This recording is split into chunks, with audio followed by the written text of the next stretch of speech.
여러분 안녕하십니까? 포항 MBC 뉴스투데이입니다. 오늘은 대체로 흐린 날이 예상됩니다. 바람도 약간 강하게 불겠는데요. 낮 기온은 어제보다 조금 오를 전망입니다. 송일임 캐스터입니다. 네, 아침 저녁으로 느껴지는 시원한 공기가 가을이 다가오고 있음을 알게 해줍니다. 경북 동해안 지역은 어제보다는 낮 기온이 조금 오를 것으로 예상됩니다. 울릉도와 독도에 계신 분들 오늘 조심하셔야겠는데요. 낮까지 이어질 것으로 예상됐던 비는 30에서 80mm를 더 내리다가 밤까지 이어질 것으로 예상됩니다. 바람도 매우 강하게 불겠습니다. 울릉도와 독도, 해안가에서는 너울로 인해 높은 파도가 일면서 방파제나 해안도로를 넘을 가능성이 있으니까요. 피해 없도록 유의하셔야겠습니다. 풍랑특보도 여전히 발효 중인데요. 동해 먼바다에는 풍랑경보가, 동해 앞바다에는 풍랑주의보가 발효 중입니다. 자세한 지역별 날씨 알아보시죠. 경북 동해안 지역 흐리거나 구름 많은 가운데 바람이 약간 강하게 불 것으로 예상됩니다. 낮 최고 기온은 울진이 23도고요. 영덕 25도, 포항과 경주는 26도입니다. 울릉도와 독도 지역에 내리고 있는 비는 밤까지 이어지겠는데요. 한낮 기온은 울릉도가 22도, 독도 23도입니다. 현재 동해상에 비가 내리는 가운데 동해 남부 먼바다에는 최고 7m까지 바다의 물결이 일겠는데요. 그 밖의 해상에서도 물결이 높게 일겠습니다. 항해나 조업하는 선박은 유의하셔야겠습니다. 비는 금요일부터 토요일까지 내리다 그칠 것으로 예상됩니다. 날씨였습니다. 포항으로 오기로 한 경상북도 동해안발전본부 이전지가 포항 KTX역과 가까운 경제자유구역으로 결정됐습니다. 이곳은 영덕과 경주 등지에서 접근성이 좋고 개발 잠재력이 우수해 6개 후보지 가운데 가장 높은 점수를 받았습니다. 보도에 김철승 기자입니다. 관심을 끈 동해안발전본부 이전 대상지로 포항시 북구 흥협 경제자유구역 내 업무 용지가 선정됐습니다. 동해안발전본부 이전지로 포항이 결정된 지난 2월 이후 6개월여 만입니다. 공무원과 도의원, 시의원, 전문가 등 17명으로 구성된 입지선정위원회는 6개 후보지를 현장 답사하고 채점을 통해 이같이 결정했습니다. 토지 확보 용이성, 환경성 등의 항목으로 평가하여 흥해읍 2인리로 결정하였습니다. 이 일대는 28번 국도와 가까워 접근성이 좋고 남북 어느 쪽으로도 치우치지 않았다는 장점이 있습니다. 선정위원회는 또 토지 확보가 쉽고 성장 잠재력이 크며 기반시설 설치도 용이해 상대적 여건이 좋다는 평가를 받았다고 밝혔습니다.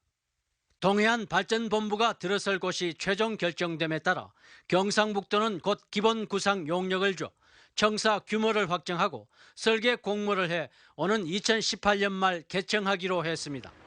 현재로선 수산진흥과 등 4개 과에 60명의 공무원이 옮겨오게 되지만 업무 관련성으로 볼 때 에너지 등 다른 분야의 이전 필요성도 높게 제기되고 있어 기본 구상 용역이 주목됩니다.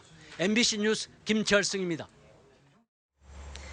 창원 경륜공단의 포항 장외 매장 유치를 두고 찬반이 엇갈리는 가운데 포항시는 오늘 공청회를 열고 다음 달 10일까지 입장을 밝히기로 했습니다.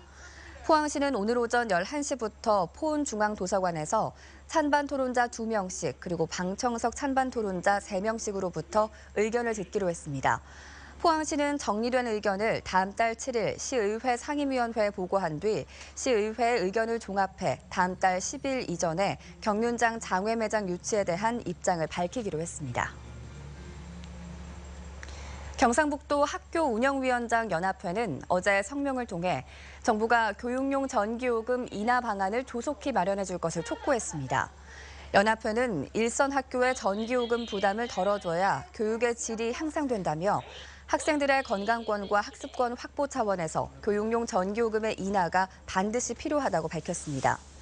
현재 일선 학교의 교육용 전기요금은 킬로와트아워당 125.8원으로 킬로와트아워당 107.4원인 산업용에 비해 17% 이상 비싼 실정입니다. 우리나라에서 15년 만에 콜레라가 발생하면서 포항 죽도 어시장 등 경북 동해안 횟집들도 직격탄을 맞고 있습니다. 수산당국이 올 들어 위판된 수산물에선 콜레라균이 한 번도 검출된 적이 없다며 진화에 나섰지만 수산물 기피 현상은 좀처럼 진정되지 않고 있습니다. 장성훈 기자입니다. 동해안 최대 규모의 포항 죽도시장 회상가입니다. 거리는 손님 한 명 없이 텅 비었고 식당 안도 개점 휴업 상태입니다. 말씀하기가 조금 위에 보면 조금 민망할 정도로 뭐 회를 잡수고 가십시오. 손님한테 그래 권해도 아이고 지금 콜레라 때문에 안 먹습니다 하면서 거의 지금 손님들이 반응이 지금 그렇습니다. 최근 콜레라 여파가 확산되면서 회 포장 주문이나 식당 예약을 취소하는 일까지 속출하고 있습니다. 포장 주문 들어오는 거 다 취소되고 손님들 단체 손님 예약했던 거 다 취소되고 저희는 뭐 타격이 많이 크네요. 손님들도 익히지 않은 생선회는 아무래도 꺼리게 된다고 말합니다. 회를 평소에는 상당히 줄기는 편인데 이번 코로나 때문에 조금 이래 삼가합니다. 이렇게 횟감을 중심으로 수산업계의 피해가 커지자 수산당국이 진화에 나섰습니다. 우선 올 들어 전국의 위판장을 거친 수산물은 정기 검사에서 콜레라균이 한 번도 검출되지 않았다고 밝혔습니다. 또 양식장의 어패류도 최근 13년 동안 콜레라균이 검출되지 않았다며 콜레라에 대한 막연한 공포보다는 철저한 위생관리와 예방을 강조했습니다. 음식물을 조리하거나 배변 전후에는 30초 이상 손 씻기를 생활화하고 물과 음식은 꼭 익혀서 먹거나 끓여 드시면 되겠습니다. 수산업계 특히 횟집 상가들은 콜레라 사태가 하루라도 빨리 수그러들길 고대하고 있습니다. MBC 뉴스 장성훈입니다. 형산강의 수은 오염 여파가 커지고 있는 가운데 포항시와 경주시가 최근 중금속 배출업체 46곳에 대해 현장 단속을 벌여 폐수 배출 시설을 신고하지 않은 포항의 제2업체 등 포항 경주 지역 3개 업체를 적발해 경찰에 고발했다고 밝혔습니다. 그러나 적발된 업체에서 시료를 채취해 수은 등 중금속 오염 검사를 실시한 결과 모두 기준치 이하로 검출됐다고 덧붙였습니다. 한편 포항시는 이번 단속 결과도 언론을 통해 공식적으로 발표하지 않아 형산강 수은 오염 사태에 대해 여전히 미온적으로 대응한다는 지적을 받고 있습니다. 경북 소방본부는 올 들어 벌에 쏘이는 사고가 속출하고 있다며 추석을 앞두고 벌초나 성묘에 나설 때 안전사고에 각별한 주의를 당부했습니다. 소방본부 측은 성묘나 벌초를 할 때 주변 공간에 벌의 유무를 반드시 확인하며 벌 쏘임 방지를 위해 모자와 긴 옷을 입고 향수 등은 삼가할 것을 당부했습니다. 특히 벌집을 건드렸을 때 말벌은 집단 공격성이 있어 신속히 10m 이상 벗어나고 벌에 쏘였다면 알레르기가 있는 사람은 신속히 119에 신고해 응급 처리를 받아야 한다고 밝혔습니다. 올해는 폭염으로 벌의 발육이 빨라져 개체수가 급증한 데다 공격성이 강해져 현재까지 도내에서는 443명이 119 구급차를 이용했고 2명이 벌에 쏘여 사망했습니다. 경주시가 문화사업의 전문성과 효율성을 위해 경주문화재단을 설립했지만 자율 경영이 이루어지지 않고 있습니다. 공무원을 4명이나 파견해 재단 업무를 지원하고 관리하고 있는데 다른 지자체에서는 찾아볼 수 없는 일입니다. 김형일 기자가 보도합니다. 경주시의 각종 문화예술 행사를 기획 공연하고 예술의 전당도 관리하고 있는 경주문화재단. 18명의 직원 가운데 경주시에서 지금껏 3명의 공무원이 파견돼 근무해왔고 지난달에는 과장급 1명을 또 정원해줬습니다. 경주시청에서 일하고 있어야 할 공무원들이 엉뚱하게도 산하재단 업무를 지원하고 있는데 다른 지자체에선 찾아볼 수 없는 일입니다. 부산이나 인천, 대구 등 다른 지자체의 사정을 알아봤더니 문화재단 파견 공무원이 전혀 없거나 1명 정도에 그쳤습니다. 저희가 2004년 12월에 출범했고요. 한 번도 없습니다. 예산이랑 이런 걸 주니까요. 당연히 그 관리 감독 하시고요. 상시적으로 업무 협의나 이런 건 하고요. 저희가. 경주시는 지난 2011년 문화사업의 전문성을 살린다며 경주문화재단을 만들었고 매년 40여억 원의 막대한 예산을 투입해왔습니다. 이 때문에 설립 5년째인 경주문화재단이 자율 경영할 수 있도록 공무원 파견이 즉시 철회돼야 한다는 지적입니다. 지금쯤 한 시기가 5년이 됐으니까 전문성과 효율성을 기할 수 있는 충분한 시간은 확보가 됐으니까 지금쯤은 공무원들이 다 철수를 해야 된다고 봅니다. 이에 대해 경주시는 문화재단에 대한 관리 감독과 업무 지원을 위해서는 공무원 파견이 불가피하다고 해명했습니다. 직무 파견은 저희들의 효율적인 경영 시스템 정착은 물론이고 현재 운영되고 있는 경영의 어떤 활성화를 도모하기 위한 그런 일환으로 그렇게 봐주시면 되겠습니다. 하지만 지난해 경주시 감사에서 밝혀졌듯이 공무원이 파견돼 있어도 무료 관람권 남발, 회계 처리와 수의계약 문제 등 문화재단의 부실 운영은 막지 못했습니다. 경주시가 공무원을 철수시켜 문화재단의 자율 경영은 보장하되 잘못에 대해서는 엄격히 책임을 물을 수 있도록 새로운 조직 개편이 시급합니다. MBC 뉴스 김향일입니다. 경주시의 시설관리공단 추진과 관련해 시민단체들의 반대 성명이 잇따르고 있습니다. 경주환경운동연합에 이어 경주경실련은 현재 경주시가 시설관리공단을 여론 수렴도 없이 졸속 추진하면서 예술의 전당처럼 세금 먹는 하마가 될 수 있다고 주장했습니다. 또 경주에는 현재도 경주문화재단과 화천역사개발도시공사, 하이코 등 각종 산하기관의 비대화로 경영 비효율이 심각하다며 시설관리공단 설립 폐기를 위한 범시민운동을 전개하겠다고 밝혔습니다. 포항에서도 아파트 입주자 대표 선출 등 각종 단체 선거에서 선관위의 온라인 투표 지원 서비스를 이용하는 사례가 늘어날 것으로 보입니다. 포항 북구 선거관리위원회는 최근 포항시 북구 양덕 2차 이편한세상 아파트 입주자 대표회장 선거를 온라인 투표로 진행했는데 세대별 방문 투표에 따른 부담 해소와 공정성 확보, 투표 개표 편리성 등 여러 가지 측면에서 좋은 평가를 받았습니다. 온라인 투표를 실시하고자 하는 아파트와 학교 단체 등은 온라인 투표 서비스 홈페이지를 방문해 신청 후 이용할 수 있습니다. 네, 추석이 이제 보름 남짓 남았습니다. 김영란법 시행 전 마지막 추석을 앞두고 선물 시장은 양극화 양상을 보이고 있는데요. 장보기 비용은 지난 추석보다 7, 8% 정도 더 들 것으로 예상됩니다. 김건엽 기자입니다. 추석 시장에 내놓을 선물용 햅쌀을 포장하는 작업이 분주합니다. 햅쌀은 4kg 소포장, 가격 10,000원 상품으로 출하됩니다. 폭염이 햅쌀 생육에 도움이 됐고 조기 수확 신품종 덕분에 이른 추석에도 햅쌀 공급은 넉넉한 상황입니다. 기상 여건이 좋아서 햅쌀 품질이 아주 좋습니다. 전국에 있는 하나로마트를 통해서 공급을 하겠습니다. 폭염으로 과일은 작황이 좋지 않아 생산량과 품질이 모두 떨어졌지만 가격은 오름세입니다. 특히 선물용 가격은 크게 오를 것으로 전망됩니다. 고온으로 인하여 좋은 상품이 소량으로 출하될 것이며 추석 단대목 임박해서는 선물용으로 시세 차이가 양극화 현상이 나타날 것으로 보입니다.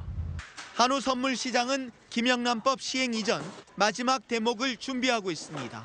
소비 위축이 좀 오래되지만은 원래 도축 두술 작년과 예년과 비슷하게 도축을 지금 준비하고 있습니다. 한우 소고기 10% 세일 행사를. 한편 올해 추석 차례상 비용은 전통시장이 22만 3천 원, 대형마트 31만 6천 원으로 지난 추석보다 7, 8%포인트 늘 것으로 전망됐습니다. 쇠고기 그리고 폭염의 여파로 과일과 채소값이 많이 올랐고 조기와 쌀, 두부 등은 가격이 하락했습니다. MBC 뉴스 김건엽입니다. 경상북도는 다음 달 9일까지 도내 도축장과 식육 판매업소를 대상으로 부정불량 축산물 특별 단속을 합니다. 추석을 앞두고 하는 이번 단속은 도축장과 축산물 가공업소, 축산물 판매업소 등 영업장 2,100여 곳이 단속 대상이며 원산지 허위 표시, 축산물 표시 기준 위반, 영업자 준수사항 위반 등을 중점 점검합니다. 경상북도는 아울러 밀도살이나 무허가 축산물 가공 행위, 원산지 미표시 등의 행위를 발견할 경우 즉시 행정기관이나 경찰에 신고해 줄 것도 당부했습니다. 겨울철 구제역 발생에 대비해 올해 백신 일제 접종이 다음 달부터 조기 실시됩니다. 농식품부는 당초 오는 10월부터 구제역 백신 일제 접종을 시작할 예정이었지만 폭염으로 돼지 성장률이 더디고 항체 형성률이 떨어질 가능성이 크다고 보고 접종을 다음 달로 한 달 앞당겨 시행하기로 했습니다. 접종 대상 지역은 2014년 이후 구제역이 발생한 적이 있는 의성을 비롯한 38개 지역과 올해 구제역 감염 항체가 검출된 농장입니다. 최근 몇 해 동안 복숭아는 다른 과일에 비해 시세가 좋았는데요. 하지만 요즘 경기 하락에다 공급 과잉으로 위기감이 커지면서 농가들이 수출로 돌파구를 마련하고 있습니다. 한태현 기자가 보도합니다. 탐스럽게 익은 복숭아를 상처나지 않도록 조심스럽게 상자에 옮겨 담습니다. 경산시 진량읍에서 복숭아 농사를 짓고 있는 최재원 씨는 최근 홍콩으로 황도를 처음 수출했습니다. 140여 농가가 연구를 통해 고품질의 복숭아를 생산하면서 일궈낸 결실입니다. 당도도 높고 과즙도 풍부해 홍콩이나 싱가포르 등 동남아시아에서 인기가 좋아 주문도 더 늘어날 것으로 기대하고 있습니다. 특히 경산 지역의 복숭아 수출은 다른 지역과는 달리 농민들이 자발적으로 나서 성사시켜 그 의미가 남다릅니다. 생산 과잉이 얼마 있어 걸릴 것 같습니다. 그래서 앞으로 경산의 복숭아가 살아나기 위해서는 수출하지 않으면 가격에 대비를 못할 겁니다. 그래서 수출하려고 노력하고 있는 중입니다. 농가들이 수출에 적극 나서는 것은 전국적으로 복숭아 재배 면적이 많이 늘면서 출하량이 증가해 시세가 예년만 못해지고 있기 때문입니다. 실제로 경북 지역의 복숭아 재배 면적은 지난 2008년 4,600여 헥타르였던 것이 지난해에는 5,700여 헥타르로 7년 동안 20% 이상 늘어났습니다. 이제 복숭아 면적 크게 안 늘지 싶습니다. 저희들 생각으로는. 예, 어느 정도 지금 포화 상태이기 때문에. 복숭아 수출은 경산뿐만 아니라 영덕, 상주 등 경북의 다른 지역에서도 시작돼 FTA 시장 개방과 과잉 생산에 따른 어려움을 극복하는 돌파구로 주목받고 있습니다. MBC 뉴스 한태현입니다. 국회 공직자윤리위원회가 20대 국회에 새로 입성하거나 재입성한 국회의원 154명의 재산 등록 내역을 공개한 결과 대구 경북에서는 법조인 출신인 영주 문경 예천 새누리당 최교일 의원이 195억 7천여만 원을 신고해 최고 자산가로 나타났습니다. 다음으로는 역시 법조인 출신인 새누리당 대구 중남 곽상도 의원이 31억 원으로 뒤를 이었고 재산이 가장 적은 의원은 새누리당 김정재 의원으로 1억 8천여만 원을 신고했습니다.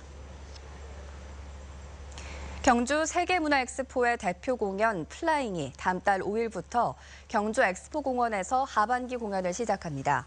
특히 추석 연휴를 맞아 다음 달 10일부터 연휴가 끝나는 18일까지 9일 동안은 3만 원과 2만 원이던 어른과 어린이 입장료를 모두 15,000원으로 할인할 계획입니다.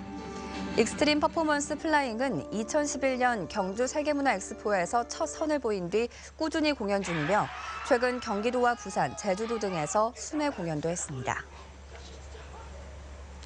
경북교육청은 다음 달 23일까지 학생과 학부모를 대상으로 2학기 상담 주간을 운영합니다. 상담 주간에는 담임과 학생, 학부모 간 개인 상담을 비롯해 학교 부적응 학생에 대한 심리검사 등도 실시합니다.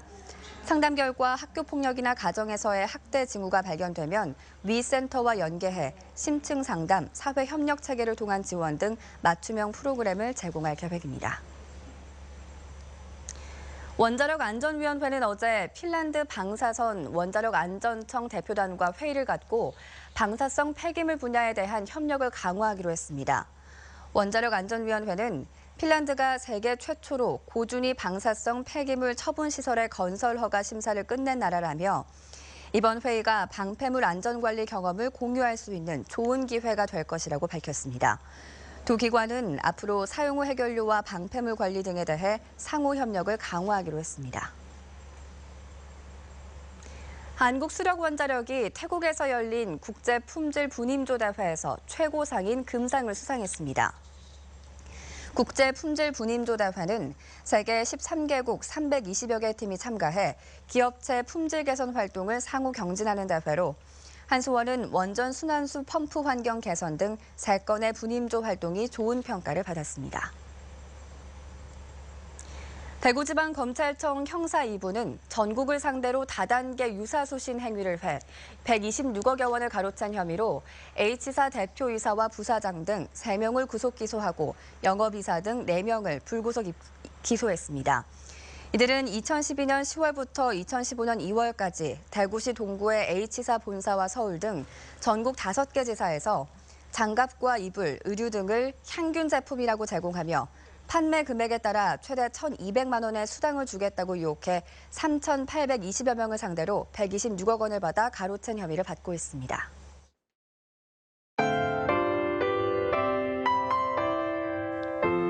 네, 아침 저녁으로 느껴지는 시원한 공기가 가을이 다가오고 있음을 알게 해줍니다. 경북동의 한 지역은 어제보다는 낮 기온이 조금 오를 것으로 예상됩니다. 울릉도와 독도에 계신 분들 오늘 조심하셔야겠는데요. 낮까지 이어질 것으로 예상됐던 비는 30에서 80mm를 더 내리다가 밤까지 이어질 것으로 예상됩니다. 바람도 매우 강하게 불겠습니다. 울릉도와 독도, 해안가에서는 너울로 인해 높은 파도가 일면서 방파제나 해안도로를 넘을 가능성이 있으니까요. 피해 없도록 유의하셔야겠습니다. 풍랑특보도 여전히 발효 중인데요. 동해 먼바다에는 풍랑경보가, 동해 앞바다에는 풍랑주의보가 발효 중입니다. 자세한 지역별 날씨 알아보시죠. 경북동해 한 지역 흐리거나 구름 많은 가운데 바람이 약간 강하게 불 것으로 예상됩니다. 낮 최고 기온은 울진이 23도고요. 영덕 25도, 포항과 경주는 26도입니다. 울릉도와 독도 지역에 내리고 있는 비는 밤까지 이어지겠는데요. 한낮 기온은 울릉도가 22도, 독도 23도입니다. 현재 동해상에 비가 내리는 가운데 동해 남부 먼바다에는 최고 7m까지 바다의 물결이 일겠는데요. 그 밖의 해상에서도 물결이 높게 일겠습니다. 항해나 조업하는 선박은 유의하셔야겠습니다. 비는 금요일부터 토요일까지 내리다 그칠 것으로 예상됩니다. 날씨였습니다. 이상으로 포항 MBC 뉴스투데이를 마칩니다. 여러분 고맙습니다.